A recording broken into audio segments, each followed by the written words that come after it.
2 short of Seaver's 10 when with the Mets. No walks in the win over Seattle as Clemens raised his record to 4-0. Congratulations, Roger, and welcome to the record book. National League Showdown. In St. Louis, the Mets shuffled the cards. The defending National League champions were all smiles until the no-nonsense New York Mets came to town and sent St. Louis into a tailspin. Howard Johnson spun a surprise in Game 1, batting in the 9th inning with a man on, the Cards up by 2. Mets need a long ball. They might have it. This ball is out of here, and this game is tied. Oh, my goodness, so much for fate. Fate belonged to New York on this night because in the top of the 10th inning, George Foster was looking for his first game-winning hit this season, and he got it, breaking a streak of 90 straight regular season wins by the Cardinals in games in which they led in the 9th inning. The Mets popped off at the plate again in Game 2, pounding out 13 hits and scoring 9 runs.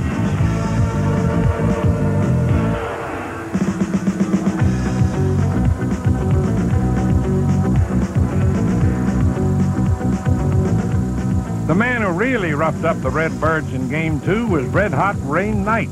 But this was Knight's night. He hit only 6 homers all last year.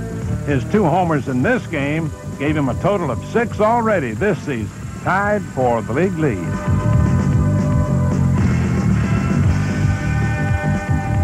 Spooking St. Louis on the mound was the heavenly Dwight Gooden, who shot down the Cardinals by going all the way on a 5-hit shutout for win number 3 without a loss. He got number 4 next time out and kept his ERA below 1.3. In Game 3, the frustrated Cardinals could barely work up a sweat because 23-year-old Sid Fernandez had him on ice, allowing just 2 hits and striking out 10 over 8 innings to get the win and go 2-0. Things kept bouncing right for the Mets in Game 4. Rookie Kevin Mitchell hammered his first Major League home run, and that contributed to the first loss at Busch Stadium after 18 straight victories by John Tudor. Also his first regular season loss overall after 14 consecutive wins. Tudor's former Boston teammate Bob Ojeda went all the way for a 3-0 mark as first-place New York swept the series and won 11 straight games overall while St. Louis was losing 7 straight. Next stop, Houston, where the Astros ignited against Cincinnati. Houston skipper Hal Lanier had to like the look of his pitching, which handled Cincinnati with ease after the Reds won the opener. In Game 2, Nolan Ryan took charge, going the distance with a 5-hitter for his 3rd win. At age 39, the Ryan Express is still rolling. Next day, the Astrodome ovation went out for Mike Scott, who fired a 4-hit shutout for the 2nd of his 3 wins this year. Houston's only score came courtesy of pinch runner Billy Hatcher, who stole second on a pass ball pitch out in the bottom of the 9th. Hatcher was then sacrificed to third to set the stage for an even more costly passed ball by Reds catcher Bo Diaz. The ball bounces away. Here comes Hatcher. Here comes Hatcher. Astros win. Astros win again. And they did it again in Game 4 when Cincinnati's bats were tamed by Bob Knepper, who tossed a 4-hit shutout of his own to go 4-0. By taking control on the mound, Houston also took control of first place in the West. They're pitching great, and they're carrying us. We're not swinging the bats that well, and if we hadn't been getting the good pitching, you could almost reverse our record. Now let's open the notebook for This Week in Baseball's Twib Notes from around the majors. Cleveland's Pat Tabler loads up at the plate when the bases are loaded. Tabler helped beat the Yankees with a bases loaded double, and that gave him a career .622 average when batting with men on every base. A lifetime .276 hitter, Tabler was 23 for 36 with the bases full, good for 56 RBI. How about that? Minnesota leadoff hitter Kirby Puckett is producing with surprising power, batting near .400 with 16 RBIs and a Major League leading 8 home runs. His career home run total before this year, just 4. And now it's time for this week's quiz, brought to you by Nissan, builders of high-quality cars and trucks for over 50 years. Oakland's Jose Rijo has something in common with record-breaker Roger Clemens, 30 strikeouts over 2 straight starts. Rijo struck out 14 Seattle batters after setting down 16 Mariners in his previous start. But for this week's quiz, can you name the 3 pitchers who share the record of 32 strikeouts over 2 straight starts? Stay tuned. It's time you said bye-bye, basics. Hello, Centra. Let's get on the ball with a bird's-eye view of a bittersweet story. It was 10 years ago this season that Mark Fidrich blew into the big leagues like a breath of fresh air. As a 21-year-old Detroit rookie, quickly nicknamed the Bird, Fidrich was a free-spirited sensation who won 19 games while capturing the hearts and minds of baseball fans everywhere. But today, he pitches hay instead of baseballs, farming 121 acres in Northborough, Massachusetts. His career ended by injury. Just 31, he still dreams about baseball, but with the perspective of a realist. You do have flashbacks, and you actually get into the game, but not cheering, just watching and saying, geez, if I was still out there today, you know, it'd be beautiful. But you're not, so you got to drop it and start your other life. That's the thing. Once you get out of the game, you can look back, have fun looking back, read your scrapbook, but you can't live on that. You got to live on what is today and not what was yesterday. For Fidrich, yesterday was every boy's fantasy. Immediate stardom that came about in part because of some quirky and colorful habits on the mound. I was doing that was because the other pitcher would make a big hole right in front of the mound, and then after he stepped off, down in front too. So you fill it in because you want to make your own hole. You don't want to get into his groove. That's what my dad always taught me. A lot of the writers wrote things that really, like I was talking to the ball. I wasn't talking about, I was talking to myself, but yet the ball might have just been in my hand at the time. And like if I let a pitch go off here, I wanted it here, I just tell myself, so next time, you'd put it right there. And that's just the way I could control myself. It's like a batter, you know, he'll take the thing and go, okay, I swung down there, I should have swung more like that. So then he swings like that because you're training your brain, that's what it is, because you want your body to function something different. The Bird's body functioned like nobody else's, all arms and legs in perpetual motion. He played the game with unbridled enthusiasm and displayed a pure innocence that made him an instant fan favorite. If you were a band or something, you could start playing again, but all the other guys are saying, hey, I'm tired, we're not going to go out and play another couple innings, you know, just joking.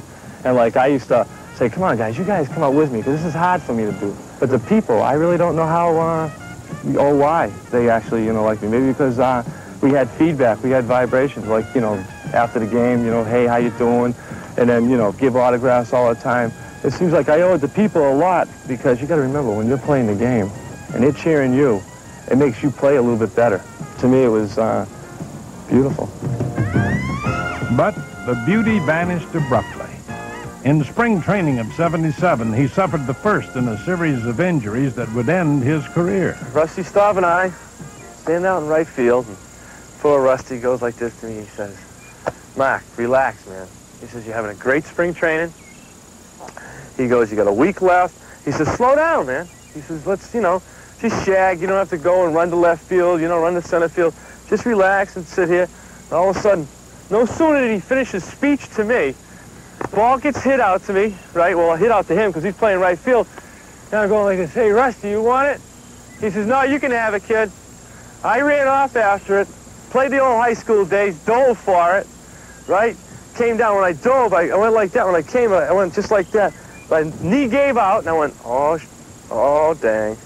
I looked around, there's Ralph talking to someone. I go, look for the trainer. He's over there playing with another ball player, right? I'm going, good. I get up to Rusty and get the side of Rusty. We're going, because I caught that one pretty good, huh? High school days. He goes, forget that, Mark. What'd you do to your knee? And I went, I don't know, Rusty. It's going inside. He goes, he hits me right in the back of the head and goes, what did I just tell you? No more than a minute ago. He says, and there you are. I mean, he says, go see the trainer. I said, nah, Rusty, let me, you know, work it out a little bit. Maybe it's just, you know, a little hyperextension, you know, it might not be nothing drastic. Then all of a sudden, I'm running around, I'm going, I think it's drastic. I mean, I can actually feel it going, boom, you know, swelling up. So I went and saw him. cartilage. I blew the cartilage out, man. Rusty never lets me forget about it. He says, you know, if you only listen to me. I said, well, just look at it this way, Rusty. If you went after the ball like you were supposed to because you're the right fielder, that would have never happened. You know, reversed it on me. He goes, oh, you know, it was unbelievable. But that's where it all started, right there. Because they said when I was throwing and when I land the leg, I was landing it like this instead of straight on. So when I landed it like this, I opened up like that, you know, and I did it, it was unnatural. I mean, I felt comfortable. I didn't know it.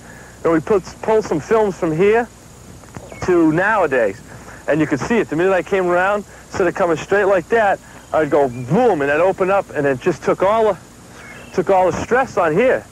And so, I mean, it only lasted so long, and then finally that's when the arm just went. And then finally, you know, we just all looked at each other and said, hey, I think my arm's hurt. You know, I'm not sure. But, I mean, I can't, you know, I can't do nothing with it anymore. I mean, it's actually, to get it up to throw, to play catch, I had to, you know, to throw it, because I was always in pain. But if I was smart, but see, I was so young at the time that I was afraid to say, you know, I think I'm hurt. And I don't blame it on anyone but myself, because I could have been the man and said, hey, I'm hurt. I don't care what you guys say. I don't care, you know, what the press say. It's my body. I'm not dying for you people, you know. But yet I went and died. But Fidrich went down fighting. He spent most of the next 4 years in the minors trying to recover, periodically returning to the majors only to be disabled again. And yet he always kept a sense of humor. Sitting on the bench, and I'm just watching everyone. And like everyone knows, I used to always be loud, you know, and I'm just sitting there observing. One day went by, the second day I'm observing. Then the third day, and, you know, I'm just getting my feet wet. I had a pitch like 2 days from now, and all of a sudden, I just, hey, come on, man, you know, and Brian Deadman just looks down. Hey, it's about time he started talking. We always heard about you like that. You know, everyone on the bench started laughing. I'm going, hey, he said, you know, whoa, Jesus, he does talk. And then a week goes by, right? You know, I'm still going, all of a sudden, Brian Deadman, Jesus, you haven't shut up yet since the other day. You know, and it's just everyone cracked up again. I was going, oh, wow. He spent 2 more years in Boston's minor league system, still trying to come back. But finally, in June of '83, the Bird faced harsh reality. I know the writing's on the wall, man. I can look at myself in the mirror and say, you know, you don't have it right now. So I get down there. He's sitting in the chair, and I'm just standing there. He goes, Mark, I don't know how to do this. I said, you don't have to do nothing. I said, I know I'm gone. I said, he goes, well, what do you want to do? You want to get released? I said, no, I want to retire. I got released from the Tigers. I'm going to retire this time. It's a different word.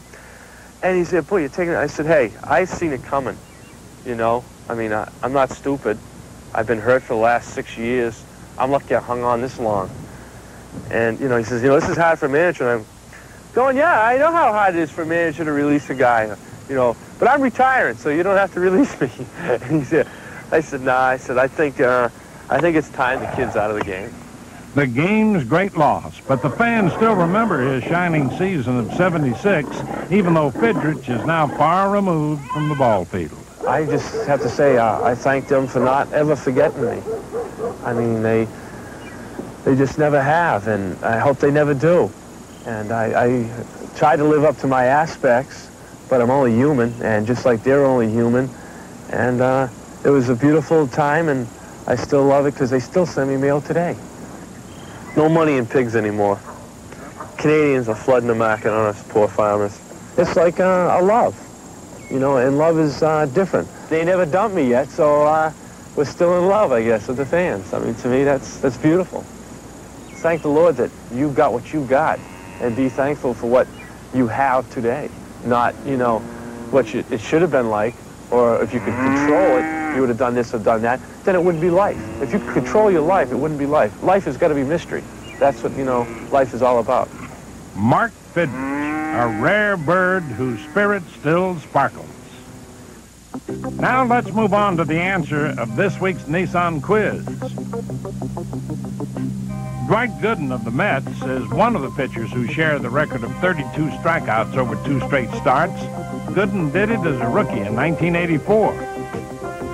All-time strikeout leader Nolan Ryan was with California in 1974 when he struck out 32 batters over 2 consecutive starts. And Luis Tiant was the third, setting down 32 over 2 for the Cleveland Indians in 1968. Power. That's what I practice for, power. And afterward, I want all the power I can get. Just plain stuck with no place to go?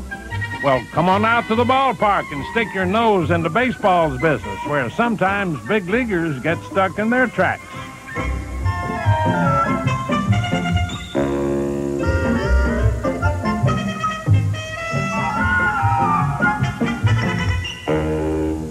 Careful now, you might get stuck.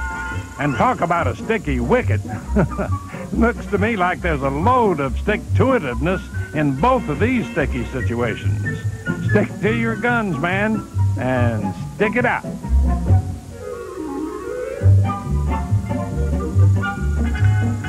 Now, here's what baseball's all about. Sticking it and picking it, or at least trying.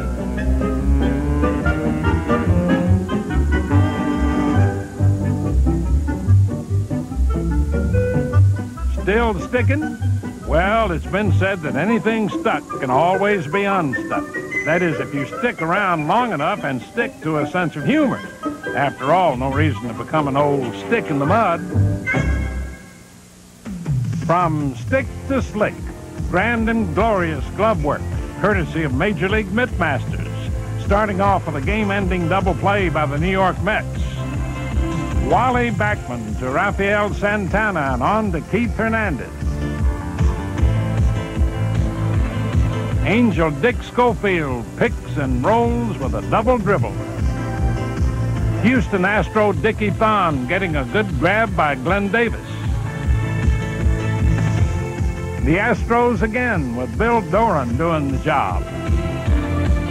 Tim Flannery, San Diego Padres.